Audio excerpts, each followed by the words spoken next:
Mari, che, Mari. Yo soy Hans Labra,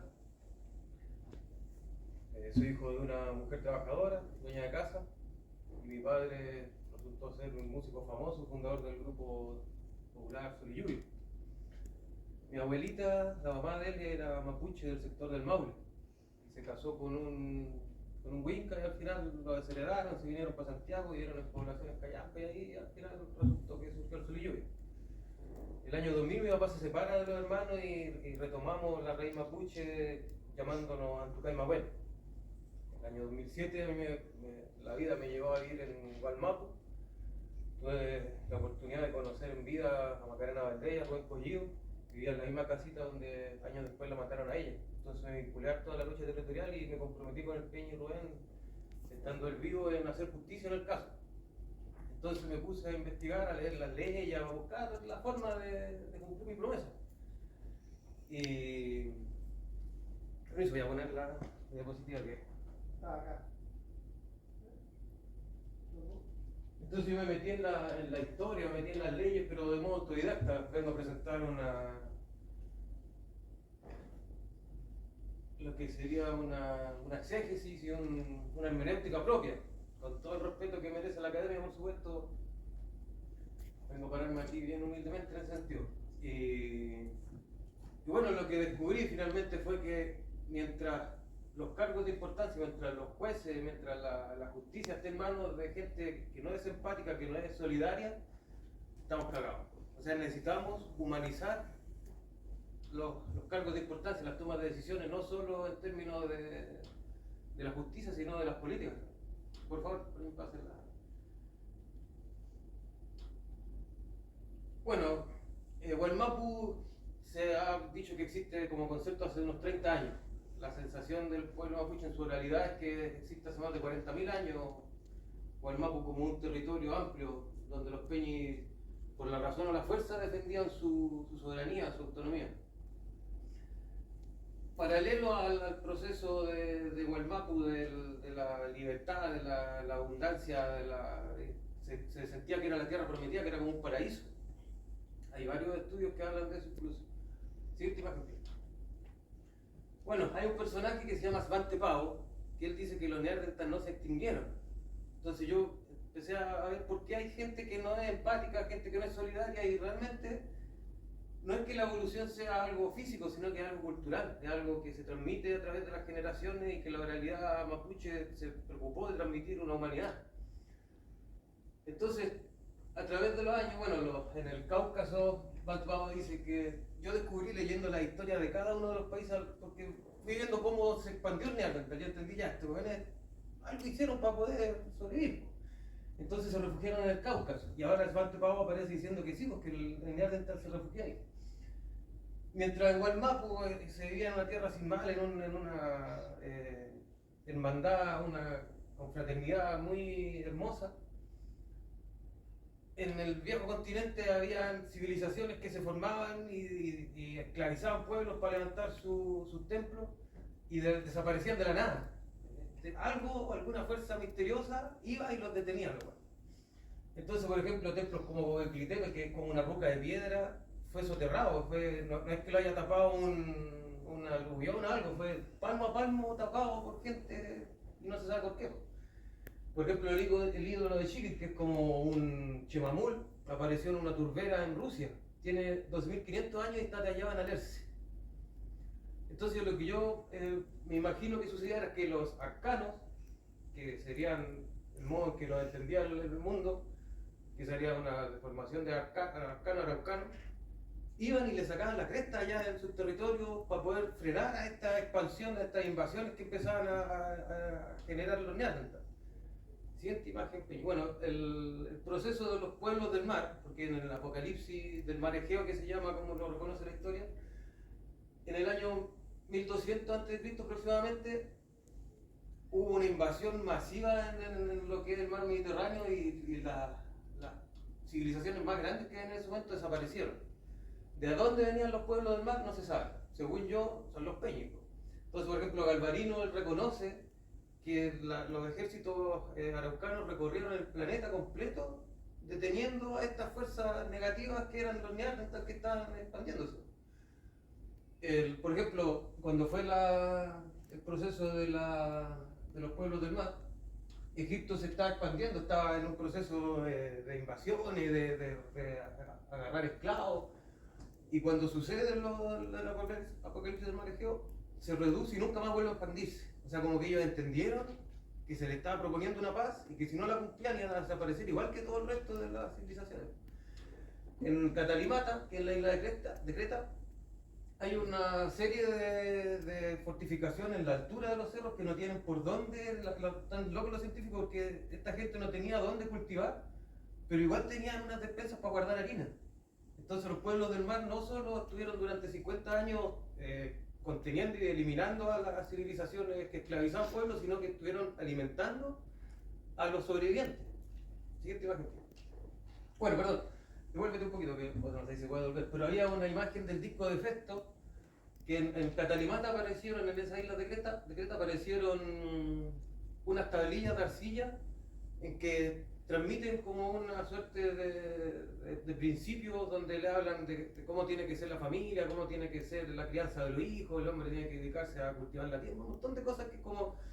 Porque lo que hacen los arcanos es borrar completamente la memoria de las civilizaciones y empezar a sembrar una nueva memoria y les enseñan técnicas hidráulicas, técnicas agrícolas. Ahora sí, siguiente imagen. Bueno, hay un registro milenario que es de la caída de Tiahuanaco hace 17.000 años y se llama Maui, Jake Maui. Él dice que Tiahuanaco cayó por la fuerza del cacique Cari, que logró federar, que logró generar un alzamiento general de todos los pueblos oprimidos. Entonces, entre todos los pueblos oprimidos se lograron liberar de la esclavitud en la que estaban y lo que hacen los arcanos es liberar a los pueblos y permitir que sigan en el bosque o en la montaña creciendo. Entonces, los arcanos se pintaban de azul. 1000 años, esto es una imagen de una película, obviamente, de la serie Sitiado. Pero el ejército arcano se pintaba de azul y salía como un tsunami humano a frenar a los neandertales. Y los neandertales obviamente llegaban siempre allá en el Cáucaso. Porque la mayoría de los pueblos humanos son recolectores o son bosquímanos, mientras que el neandertal es sedentario. Entonces su proceso de sedentarización se multiplica muy rápido. Entonces habían expansiones muy grandes de gente y siempre llegaban, todos los pueblos antiguos dicen que los que fundaron esa civilización llegaron de más allá del río, de más allá del lago, de más allá del mar, siempre llegaban de algún lado. Entonces yo estuve buscando la pista y claro, siempre venían del viejo mundo. Entonces los mayas deben haber escuchado, cuando empezaron a formar su imperio, tienen que haber escuchado las leyendas de la gente que decía, oye, van a venir los soldados, los guerreros de azul, les van a sacar la creta. Entonces los mayas no hallaron nada mejor que empezar a sacrificar gente pintada de azul para asustar al pueblo oprimido, para que no se alzaran. Resultó que el pueblo se alzó igual, desaparecieron los mayas como todas las veces que los peñidos y le pegaban a los... Y como ellos no se ufanaron, no se... Porque el guerrero araucano gritaba, pasa la siguiente imagen. El guerrero araucano gritaba, Inche Caiche, cuando... bueno, la próxima. Bueno, así vemos claro los mayas 1000 años antes de que lleguen los españoles. El pueblo araucano decía, hay registros que cuando iban a la guerra iban a entrar al dominio del dios Eponemón. Entonces ellos decían que el dios Eponemón los poseía y ellos, en honor a él, actuaban de un modo correcto en la guerra. Entonces hay una leyenda de Hiawatha y de Manawida, que son los que fundan la Confederación Iroquesa de Norteamérica, que la forma de estructurar la Confederación Iroquesa es muy similar a la de los parlamentos mapuche, que es confederar el territorio en distintos grupos menores. Hiawatha, cuando ve aparecer a los españoles en los barcos, dice, voy a ir a buscar al pueblo de Ponemón. Pero no dice de Eponemón, sino que de Ponemón, le saca la E, pero suena igual. Y parte. Entonces uno podría decir, Hiawatha arrancó de la guerra, pero no, pues él fue a buscar refuerzos. No logró no logró llegar, y vemos que en el avance desde que se produce la invasión de los españoles es lento, porque los españoles vienen buscando dónde asentarse, no vienen colonizando el territorio, entonces cada uno encuentra un lugar y se gana ahí, y los avances los producen los que vienen entrando sin territorio, entonces llegan a Sudamérica en 1492, pero al Valle Central de acá Santiago llegan en 1541, casi 50 años después. Entonces, desde que los araucanos vencen a los mayas, hay 1000 años de diferencia, porque en 1500 llegan, en 1540, y los mayas aparecen en 500 antes, o sea, en 500 después de Cristo, 1000 años antes de que lleguen los españoles. Y los recuerdos de los peñis son que la memoria de ellos es de un polo a polo, la fama de guerreros de un polo a polo, y de hace 1000 años, decía Lautaro cuando se alzó, porque él era esclavo también, porque en un momento se liberó, y en su discurso de liberación dice que la faena de 1000 años alcanzaba. Y en este caso por acá menciona de polo a polo. Bueno, siguiente imagen. Entonces, bueno, aquí viene la parte de la hermenéutica y la exégesis, porque están los pueblos de los pueblos del mar durante 50 años sometiendo al viejo mundo, y durante 50 años alimentando a las poblaciones sobrevivientes, y tenemos el relato del pueblo de Israel, como dice la mía, que está muy interesado acá en Gualmapu. El pueblo de Israel estuvo, dicen ellos, durante 40 años viviendo de maná en el desierto. O sea, para mí es increíble. Es mucho más creíble que hayan sido alimentados por los arcanos que los estuvieron, porque recordemos que siendo Moisés hebreo, fue criado por los egipcios. Entonces, cuando los peñas hacían la junta y llegan los representantes de cada uno de los pueblos que estaban sobreviviendo, que los estaban manteniendo recluidos para que mientras eliminaban al otro después salieran a conquistar los territorios, que es como la imagen que guarda el pueblo hebreo.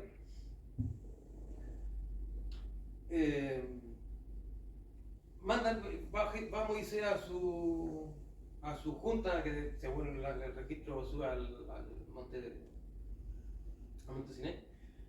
Entonces él dice que le pregunta a este Dios, le dice, ¿cómo lo tengo que nombrar? Yo soy el que soy, que es la traducción de Inche Caiché, que es lo que decían los guerreros que están, según yo, salvando a toda la... Bueno, Ramsés dice, le manda un texto a otro gobernante, dice, ninguna nación logró contener a sus tropas, pero en los jeroglíficos Ramsés sale ganando al pueblo del mar, algo que no sucedió realmente.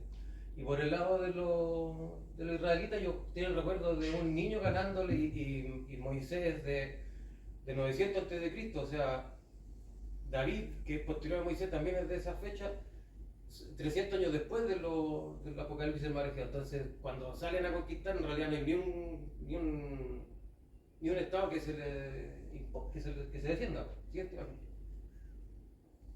Bueno, en cuanto a la capacidad de los peñis de navegar, está demostrado. El Ra 1 y 2 cruzó el Atlántico, el Viracocha 1, 2 y 3 cruzó el Pacífico, los vikingos son del 700 después de Cristo, o sea, la forma de sus barcos es posterior a los de los pueblos del mar, los fenicios también, los egipcios puede que hayan tenido esa forma de los barcos antes, pero ¿qué causó el Apocalipsis? Aquí hay un registro de un papiro, dice que están trayendo mucho material, y aparte varios siervos con sus hijos.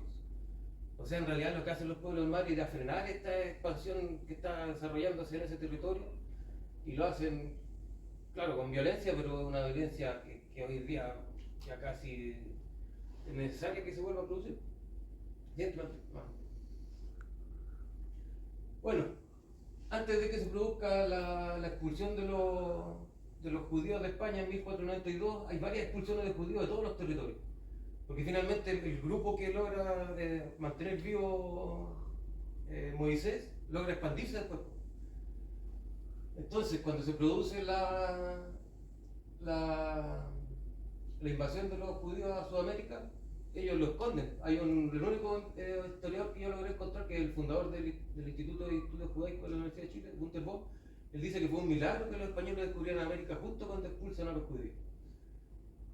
Y nuevamente cito a Galvarino, porque él dice: están de la victoria confiados que este tumulto y aparato vano es todo el remanente y son las heces de los que hemos vencido tantas veces. O sea, él reconoce también que hay una expulsión de gente que que por algo lo están expulsando de allá. Siguiente imagen, por favor.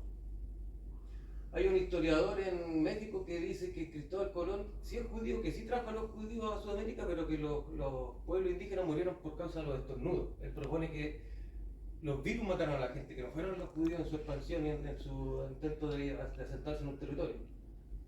Por ahí cito una forma de entender el proceso de cómo el espíritu puede no ser humano, y porque los mapuches dicen que hay gente que no es gente. Eso también es importante entenderlo, porque que alguien no sea gente, o sea, ¿qué te están queriendo decir? Siguiente imagen. Bueno, el Parlamento de Quilín de 1641 no es el primer parlamento que firman porque hay un registro que es Antupillán, el Manifiesto de la Libertad de 1593, 5 años antes del desastre de Curalá, que es el triunfo de Curalá con los mapuches, que él dice que ya habían parlamentos anteriores, que hay tratados de paz que no fueron respetados por los españoles. Entonces, entre Europa y Sudamérica hay Gualmapu y dos formas distintas de derecho, porque el derecho en Europa, o que es lo que se trajo acá, tratan de meter la idea de que uno va y firma un escondido, un voto, y le transfiere al Estado la capacidad de defensa y de organizar todo. Entonces el derecho ius fundamental, que es la forma de derecho mapuche, es del derecho por sí mismo, una autotutela jurídica, que en el Parlamento General es donde se establece, la gente asume, integra el derecho de modo intergeneracional, instantáneo, todas las generaciones quedan con conocimiento del... Y vemos que el tercio de Arauco llega en 1603, o sea, estamos hablando de que ya en 1593 los peñis están fijando que van a defenderse. Peñi, siguiente. Bueno, yo tuve la suerte en el proceso de la lucha territorial de conocer a don José Lincoque, un abogado mapuche, y él me transmitió en persona hartas nociones. Entonces yo fabriqué este afiche hace algunos años en base a la información que él me transmitió basado en que los patriotas le hacen una promesa al mapuche de respetar la paz. Y algo pasó que después, años después, eso no sucedió y Chile empezó a invadir. Siguiente imagen. Bueno, el tema de la cuestión, ya le llamé a esta exposición, le llamé la cuestión mapuche. Aquí estamos hablando de una transferencia psicosocial, porque el tema de la cuestión es la cuestión judía. Ese es el gran tema que ha sido a nivel mundial y que siempre ha generado un conflicto. Y ahora vemos que está traspasándose una transferencia que está generándose hacia el mapuche. El mapuche es todo lo que se les decía a ellos. Y en 1800 y tantos, un grupo de judíos contrata a un personaje que es Washington Irving para que escriba la biografía de Colón. O sea, estamos hablando que lo que nos cuenta la escuela de Colón es escrito 300 años después de que sucedió. Y ahí se nos amolda la idea de que la Tierra era plana y el huevo que Colón, todo un encuentro. Y otro de los libros que escribió Washington Irving es el del Jinete sin cabeza. Entonces como que contratan a un novelista para que cree un cuento para poder borrarle la memoria de lo que sucedió a los pueblos sometidos. Siguiente imagen. Bueno, ese proceso de expansión que hay desde 1850 más o menos en adelante es conocido como el antropoceno, y cae en África, cae en todos los países donde empieza a haber imperio. El imperialismo empieza a apoderarse del planeta y Chile no es distinto. Pongo la imagen del patio de los disidentes, porque ni siquiera permitían en Chile, cuando se funda la república, es una república católica, ni siquiera se le permite a los judíos ser sepultados. ¿No? La idea es que no entren al gobierno. Siguiente imagen. Cuando cae el poder de España sobre Sudamérica, Inglaterra manda a Charles Darwin a investigar si es que las leyendas del pueblo invencible que son los araucanos existen, y si es que las ricas tierras que protegen son ciertas. Entonces viene el primer viaje que no viene Darwin y descubre que las leyendas todas son verdad. No se ven tan bien, pero ahí está la imagen de la falla hidrotermal Liquiñowski. Ya descubierto que es verdad, mandan el segundo viaje donde viene Darwin, y Darwin estudia a los mapuches para poder entender cómo evitar que sigan generando estos alzamientos generales planetarios. Cuando Chile viola el Tratado de Tapigüe, se apodera de todo el territorio mapuche, no solo del lado del Biobío al sur, que es como lo que se trata de hacer sentir que Gualmapu es solo este lado. Chile se apodera de todo el territorio, y lo que enseñó don José Lincoqueo es que la ley con la que se supone que genera la invasión vence 4 años después de ser emitida. O sea, el 2 de julio de 1852 se genera la ley, pero vence 4 años después, entonces la invasión se produce con ley vencida.